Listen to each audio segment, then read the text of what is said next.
प्रेम से बोलिए साचे दरबार की जय हो। माता पार्वती की जय हो। आई हम कुमकुम गुप्ता आप सबके बीच में एगो छोट सा भजन लाइल बनी। गलिया न होके शिव चर्चा हो, चर्चा गूंजेला चारों ओर हो। ए हो चर्चा होखेला चारों ओर हो। ए हो चर्चा होखेला चारों ओर हो। गुरु बना के शिव के शिष्य बनला सभे, चर्चा गूंजेला चारों ओर हो। ए हो चर्चा गूंजेला चारों ओर हो।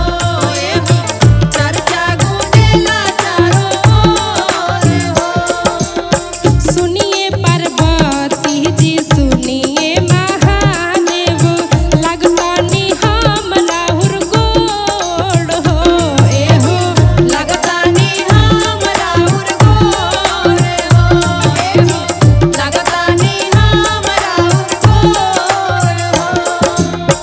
हरदम रहब रउआ हमनी के मन में, कहतानी हम हाथ जोड़ हो। ए हो कहतानी हम हाथ जोड़ हो। ए हो कहतानी हम हाथ जोड़ हो।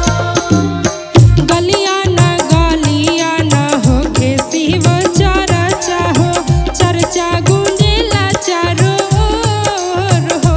ए हो चर्चा गूंजेला चारों ओर हो।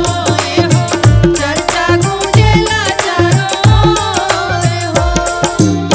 चर्चा करत हम जिंदगी बिताइनी हो, इहे बाटे मन मोर हो। ए हो इहे बाटे मन मोर हो। ए हो इहे बाटे मन मोर हो। कैसे गुजारा होई हमार महादेव, कैसे के कटी मोर डोर हो। ए हो कैसे के काटी मोरा जोर हो। ए हो कैसे के काटी मोरा जोर हो।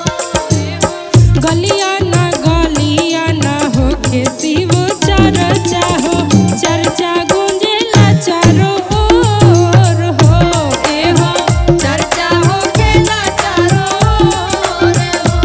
ए हो चर्चा होखेला चारों ओर हो। ए हो चर्चा गूंजेला चारों ओर हो। ए हो चर्चा गूंजेला चारों ओर हो। प्रेम से बोलिए माता पार्वती की जय हो। शंकर भगवान की जय हो।